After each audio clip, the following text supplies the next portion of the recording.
श्री शिवाय नमस्तुभ्यम। आइए सुनते हैं प्रदीप मिश्रा जी के मुखारबिंद से 27 मई का उपाय।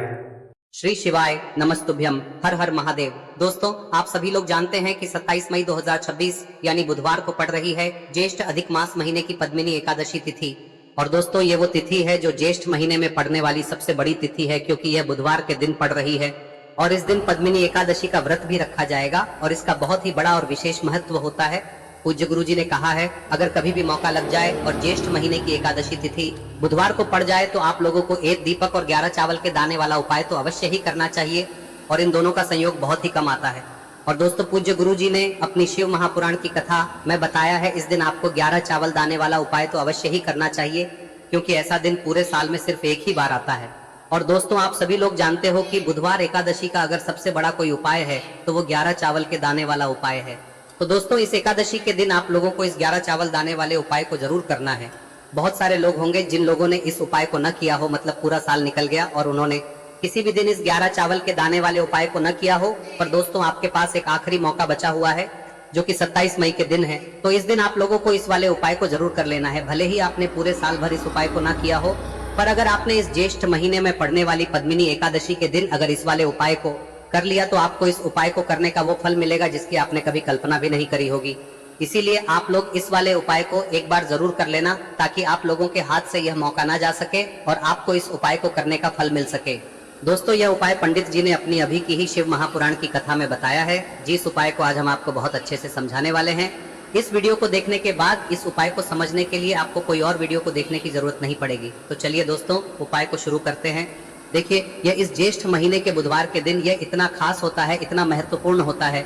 देखा गया है कभी कभी बड़े बड़े पूजा पाठ अनुष्ठान से जो मनोकामना पूर्ण नहीं होते, वो इस ज्येष्ठ महीने के एकादशी के दिन एक छोटे से उपाय करने से ही आपकी मनोकामना पूर्ण हो जाती है। और बहुत सारे लोगों ने इस उपाय को किया भी है और उनको इस उपाय को करने का फल भी जरूर मिला है। अगर आप लोग भी इस उपाय को बुधवार पद्मिनी एकादशी के दिन करना चाहते हैं तो आप इस उपाय को पहले अच्छे से समझ लेना, सुन लेना, उसके बाद करना। आपको इस उपाय का फल जरूर मिलेगा। और इस उपाय को कर लेने से आपके घर में चाहे किसी भी प्रकार की दुख और समस्या क्यों ना चल रही हो, आपको उसका कारण भी नहीं पता है कि भाई ये समस्या किस कारण से चल रही है, उसका कुछ भी कारण हो सकता है, जैसे पितृदोष हो सकता है या किसी भी तरह का मंगल दोष भी हो सकता है। तो इस दिन आप लोगों को यह वाला उपाय कर लेना है। यह एक ऐसा उपाय है जिस उपाय को अगर किसी विशेष दिन पर किया जाए तो भाई उस विशेष दिन का जो है वह तो हमें मिलता ही मिलता है।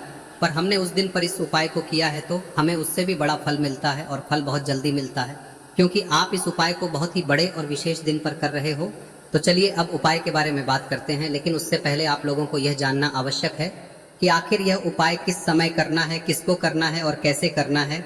तो चलिए हम आगे आपको वीडियो में एक एक करके बता देते हैं, लेकिन उससे पहले अगर आप लोग हमारे चैनल पर नए हैं तो हमारे चैनल को सब्सक्राइब कर लेना और इस वीडियो को लाइक करके कमेंट बॉक्स में श्री शिवाय नमस्तुभ्यम ओम नमः शिवाय जरूर टाइप कर देना। और अपने फायदे के लिए, गरीबी दूर करने के लिए इस वीडियो को पूरा देख कर जाना, तभी आपको लाभ की प्राप्ति होगी।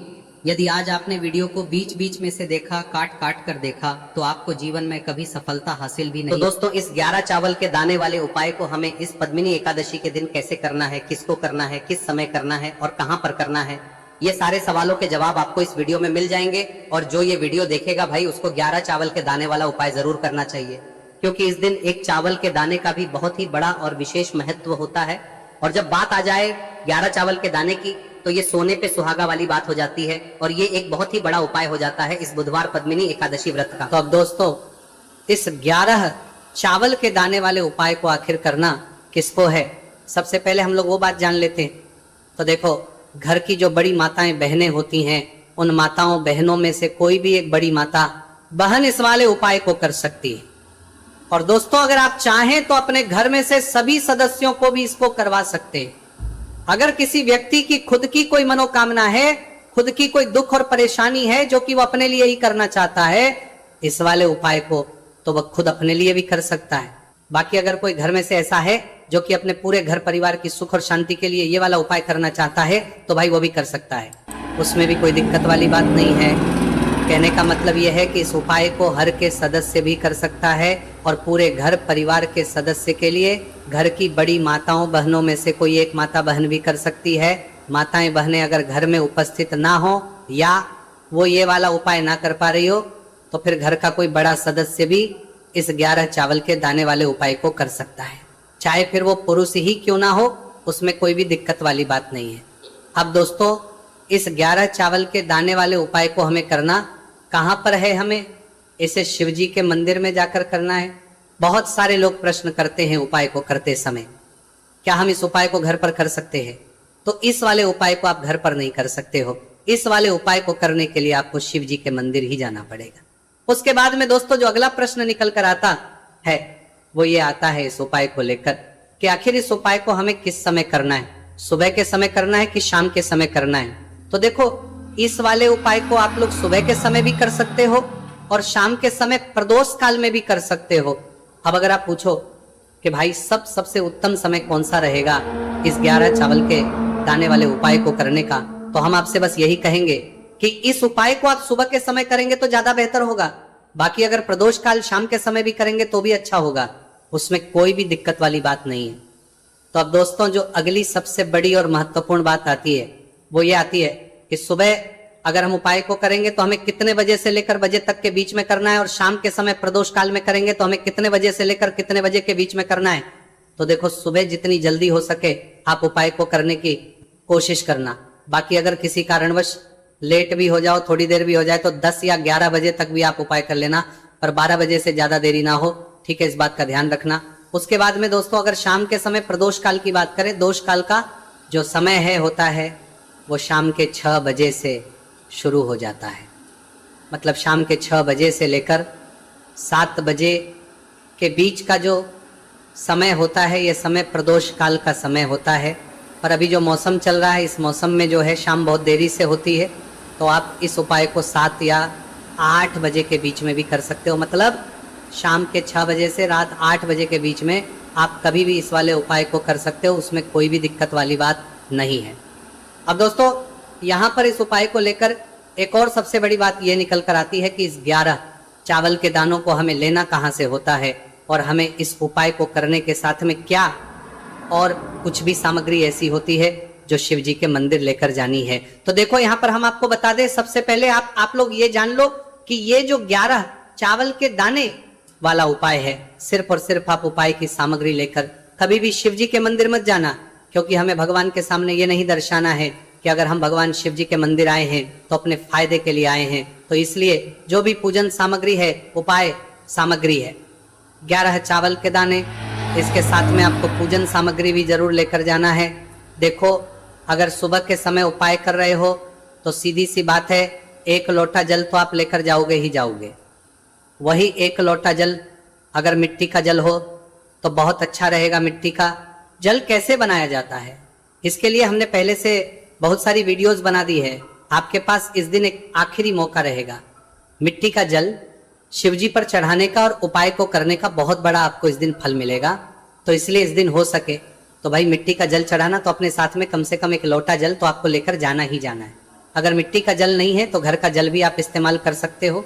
इसके अलावा जो भी पूजन सामग्री है, देखो 11 चावल के दाने ये अलग आपके रहेंगे और जो आपकी पूजन सामग्री रहेगी वो अलग रहेगी। पूजन सामग्री में आप जो भी चीज लेकर जाना चाहे वो लेकर जा सकते हैं, उसमें कोई भी दिक्कत वाली बात नहीं है। वही अगर हम बात करें शाम के समय की, तो शाम के समय शिव जी पर जल नहीं चढ़ता है, इसीलिए शाम के समय आप लोग एक दीपक तैयार कर ले जो कि गोलबत्ती का, आटे का, शुद्ध देसी गाय का घी का होगा है। इस बात का आप लोगों को ध्यान रखना है और इस दीपक को आपको घर से जलाकर नहीं लेकर जाना है, भगवान शिव जी के मंदिर में जाकर ही जलाना है। इस बात का भी आप लोगों को ध्यान रखना है। अब दोस्तों यहाँ पर हमें इस बात को समझना है कि ये 11 चावल के दाने हमें लेना कहाँ से है, क्या हमें दुकान से लेकर आना है या हमें अपने घर से लेना है या कहाँ से लेकर आना है और कौन से चावल लेना है, क्योंकि चावल भी बहुत प्रकार के होते हैं। तो देखो, इन सभी सवालों के जवाब आप लोग एक बात में सुन लो कि भाई ये जो है इस उपाय में आपको ये नहीं देखना है कि भाई कौन से चावल है कौन से चावल नहीं है। बस जो भी चावल ले रहे हो वो चावल का दाना सबूत होना चाहिए, मतलब साबुत होना चाहिए, टूटा हुआ नहीं होना चाहिए, कटा पीटा नहीं होना चाहिए। ये बात आपको ध्यान रखना है। बाकी आपका चावल बासमती हो या सादा चावल हो या कोई सा भी चावल हो, उसमें कोई भी दिक्कत वाली बात नहीं है। तो सीधी सी बात है कि आपके घर के रसोई घर में जहां पर आप भोजन बनाते हो वहां पर जो भी चावल आपके उपस्थित हो उन चावलों में से अपनी 1 कटोरी लेना या 1 मुट्ठी चावल अलग से निकाल कर रख लेना, क्योंकि हम 11 चावल ही यहाँ पर इस उपाय में लेने वाले हैं। तो हमें ये चावल के दाने गिनकर निकालने पर डटेंगे। इस बात का आप लोगों को ध्यान रखना है। तो अपने उस चावल की कटोरी में से या चावल में से 11 ऐसे चावल के दाने आप लोग निकाल लो जो कि टूटे हुए ना हो, कट्टे पीटे ना हो, जिनमें कोई दाग ना लगा हुआ हो, है ना। अच्छे साबुत चावल के दाने 11 दाने आप लोग निकाल कर रख लो और इन किसी भी एक कागज की पुड़िया में या किसी एक छोटी सी कटोरी में आप लोग रख लो ताकि यह सुरक्षित रहे, आपके एक भी चावल का दाना इधर उधर ना हो और आपका उपाय भी पूरा अच्छे से हो जाए। तो भाई जैसे ही आपका उपाय की जो सामग्री है 11 चावल के दाने ये तैयार हो जाते हैं, उसके बाद में आपको जो भी अपनी पूजन सामग्री है सुबह के समय कर रहे हो तो एक लोटा जल या पूजन सामग्री जो लेकर जाना चाहो उसकी भी तैयारी कर लेना, और किस समय जा रहे हो तो भाई अपना जो दीपक है उसे तैयार कर लेना, ठीक है। और उपाय को करते समय शुद्धता का विशेष रूप से ध्यान रखना, ठीक है। सुबह सुबह स्नान करने के बाद ही उपाय को करने की आप लोग तैयारी करना। उसके बाद अगर शाम के समय की बात करें तो शाम के समय आपको स्नान करने की जरूरत नहीं है, पर शुद्धता का ध्यान रखना है। आपको स्नान तो नहीं करेंगे, आप हाथ मुंह धोकर भी इस वाले उपाय को शाम के समय प्रदोष काल में कर सकते हैं, इसमें कोई की बात नहीं है। तो आप अपने उपाय की पूरी सामग्री तैयार करके आपके पास ही में जो आपका शिव मंदिर हो वहां पर पहुंच जाइए। सबसे पहले शिव मंदिर में जाकर आप लोगों को उपाय नहीं करना है, पहले भगवान के दर्शन करना है, भगवान से आशीर्वाद प्राप्त करना है, फिर शिव जी की शिवलिंग के पास में आना है।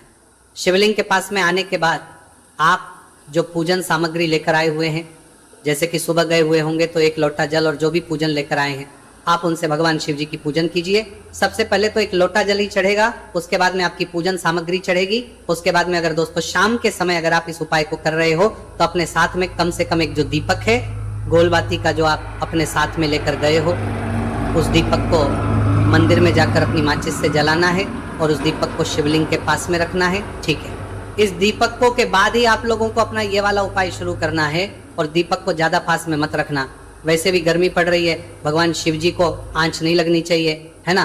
तो भाई जैसे ही आपकी पूजा अर्चना हो जाती है आप भगवान शिव जी को प्रसन्न कर लेते हैं। उसके बाद में शिवलिंग के पास ही में आप कहीं पर बैठ जाइए, सामने या आसपास जिस जगह पर आपको बैठना हो वहां पर बैठ जाइए और अपने वो 11 चावल के दाने अपने सामने निकाल कर रख लीजिए, क्योंकि अब यहाँ पर करने की आपको तैयारी करना है।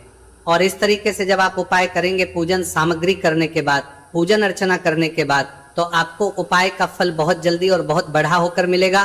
तो अपने 11 चावल के दाने अपने सामने निकाल कर रख लेना। और ये जो उपाय है ये आपकी सीधे हाथ की हथेली से होगा, इसलिए इस बात का भी विशेष रूप से ध्यान रखना है। तो सीधे हाथ की हथेली का प्रयोग करके ही आप लोग अपना इस वाले उपाय को करना। अपने सामने जो भी आपकी कागज की पुड्डियां हैं उसको रख लो, या कटोरी है तो भाई उसे अपने सामने रख लो और अपने वो 11 चावल के दाने निकाल लो, ठीक है। उसके बाद में दोस्तों अब आपको क्या करना है कि शिवलिंग आपके सामने होगी तो आपने वो 11 चावल के दाने एक एक करके आपको शिव जी के शिवलिंग के ऊपर चढ़ाना है। कहाँ पर चढ़ाना है? शिवलिंग के ऊपर चढ़ाना है, और कहीं पर भी नहीं चढ़ाना है, आपको अपने हथेली से शिवलिंग के ऊपर चढ़ना है।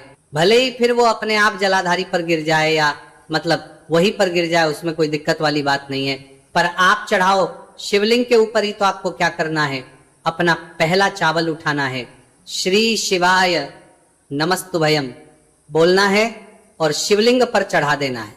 इसी तरीके से दूसरा चावल का दाना उठा है, शिवलिंग पर चढ़ाना है और मंत्र बोल देना है, और फिर तीसरा चावल का दाना उठाना है, श्री शिवाय नमस्तुभयम बोलना है और चढ़ा देना है। इसी प्रकार से आपको पूरे 11 चावल के दाने एक एक करके शिवजी के शिवलिंग के ऊपर चढ़ाना है और भगवान से प्रार्थना करते जाना है। मतलब प्रार्थना तो आपको आखिरी में करना है, पर हर एक के दाने को चढ़ाते समय श्री शिवाय नमस्तु भयम जरूर बोलना है। उसके बाद ही में ये चावल का दाना शिवलिंग के ऊपर आपको चढ़ाना है। जैसे ही आपके 11 चावल के दाने शिवलिंग के ऊपर जाते हैं तो भाई उसके बाद में आपको क्या करना है, भगवान से अपनी मनोकामना बोलना है। मनोकामना भी कब बोलना है? जब आपका 11 चावल का दाना आपके सीधे हाथ की हथेली में हो और आप उसे चढ़ाने के लिए जा रहे हो, श्री शिवाय नमस्तु भयम बोलकर उस आखिरी चावल के उस शिवलिंग के ऊपर चढ़ा देना और भगवान से फिर अपनी वहां मनोकामना बोल देना। जिस मनोकामना के लिए आप लोग अपना ये वाला उपाय कर रहे हो, जिस भी दुख और परेशानी के लिए आप लोग अपना ये वाला उपाय कर रहे हो, उसके बाद में जैसे ही आप अपनी मनोकामना बोल देते हो, आपका ये वाला उपाय पूरा हो जाता है। पर दोस्तों, उपाय को करने के बाद आप लोगों को 2 मिनट भगवान शिव जी के मंत्र का जाप जरूर करना है। और मंत्र का जाप करने के बाद भगवान एक और बार प्रार्थना करना है अपनी मनोकामना के लिए या अपनी जो भी दुख और परेशानी है उसके लिए। इसके बाद में आप लोग भगवान को देखकर, भगवान से प्रार्थना करके, उनसे आशीर्वाद लेकर वहाँ से उठ सकते हैं और अपने घर पर जा सकते हैं। बस दोस्तों, यहाँ पर ये वाला उपाय पूरा हो जाता है। इस तरीके से जो भी व्यक्ति छोटी छोटी चीज़ों का ध्यान रखते हुए इस 11 चावल के दाने वाले उपाय को करेगा, निश्चित सी बात उसे उसकी मनोकामना जल्द ही पूर्ण होगी और जो भी दुख और परेशानी है वो भी बहुत ही जल्दी दूर होंगे। और दोस्तों, अगर आपको हमारी ये वीडियो पसंद आई हो तो हमारे इस वीडियो को लाइक और चैनल को सब्सक्राइब जरूर करें। हर हर महादेव, ओम नमः शिवाय। मार्गशीर्ष मास के दिनों में विशेषकर भगवान शिव और माता पार्वती और विष्णु भगवान का पूजन किया जाता है। अब साथ ही साथ पूर्णिमा का दिन भी पड़ गया है, तो ऐसा समझ लीजिए आपके जीवन में धन भी आएगा, सुख भी आएगा, धन बढ़ेगा भी, और साथ ही साथ आपके जीवन के सारे संकटों को भगवान शिव जी दूर कर देंगे। तो चलिए सबसे पहले बात कर लेते हैं सबसे पहले उपाय की, जो कि गुरुवार वाले दिन आपको विशेषकर करना है। और इस उपाय को करने से आपकी कोई भी ऐसी इच्छा, कोई भी विश जो अभी तक अधूरी है, पूरी नहीं हो रही है, तो आपकी बड़ी से बड़ी विश और मनोकामना भी पूरी हो जाती है जब आप गुरुवार पूर्णिमा वाले दिन इस पहले उपाय को कर लेते हैं। तो देखिए, आप सभी जानते हैं कि श्री हरि विष्णु जो है उन्हें तुलसी दल सबसे प्रिय है। बिना तुलसी माता के श्री हरि विष्णु अधूरे हैं और बिना तुलसी पत्तों के श्री हरि विष्णु का भोग अधूरा है। अब श्री हरि विष्णु को प्रसन्न करके आप अपनी किसी भी मनोकामना को पूरा कर सकते हैं, क्योंकि श्री हरि विष्णु प्रसन्न हो गए तो आपकी कोई भी विश और इच्छा, मनोकामना अधूरी नहीं रहेंगी। तो आपको तुलसी के 5 पत्ते लेने हैं। अब ये 5 तुलसी के पत्ते जो आपने लिए हैं, ये 5 तुलसी के पत्ते आपको श्री हरि विष्णु को अर्पित करने हैं। अपने घर के मंदिर में ही ठीक है, ऐसा आपको करना है। आपके घर में श्री हरि विष्णु की कोई मूर्ति है, प्रतिमा है, वहाँ पर यह 5 तुलसी के पत्ते आप रखें और साथ ही साथ एक देसी घी का दीपक गोल बाती का आपको लगाना है। और ओम नमो भगवते वासुदेवाय नमः इस मंत्र का आपको 11 बार जप करना है। देखो मंत्र कौन सा है, ओम नमो भगवते वासुदेवाय नमः, और फिर श्री हरि विष्णु से अपनी विश, अपनी इच्छा, अपनी मनोकामना कह देना। और फिर देखना आपकी विश और इच्छा, जो भी आपकी मनोकामना है, जो भी अपने जीवन में आपको चाहिए। अगर निर्धनता बहुत है, आप अपने घर से गरीबी को दूर करना चाहते हैं, या फिर धन आपका बढ़ता नहीं है, आप चाहते हैं कि आपका धन बढ़े, या फिर आपके घर में फिजूल खर्ची बहुत होती है, पैसा आपके पास नहीं रुकता है, आप चाहते हैं कि पैसा आपके पास रुके, या फिर घर में कोई व्यक्ति ऐसा है जो बहुत बीमार रहता है, या फिर किसी का विवाह नहीं हो पा रहा है, तो जो भी आपकी इच्छा है, जो भी आपके विश है, बस एक बार श्री हरि विष्णु से कह दें। दिन है, साथ ही 7 साल का सबसे बड़ा दिन है। यह दिन इतना उत्तम है कि जो आप श्री हरि विष्णु से मांग लेंगे, जो उनसे कह देंगे, वह आपकी विश, आपकी मनोकामना को बहुत जल्दी पूरा कर देंगे। तो यह पहला उपाय है। चलिए बात करते हैं दूसरे उपाय की। देखो, यदि आपके जीवन में आर्थिक संकट बहुत अधिक हो रहे हैं, धन की समस्या लगातार जीवन में बनी हुई है, एक एक रुपयों को प्राप्त करने के लिए आपको बहुत अधिक मेहनत कर रहे हैं, तो आज रात्रि में सोने से पहले आपको हो यह चमत्कारी दीपक का उपाय अवश्य करना है। या फिर यदि आपका जो व्यापार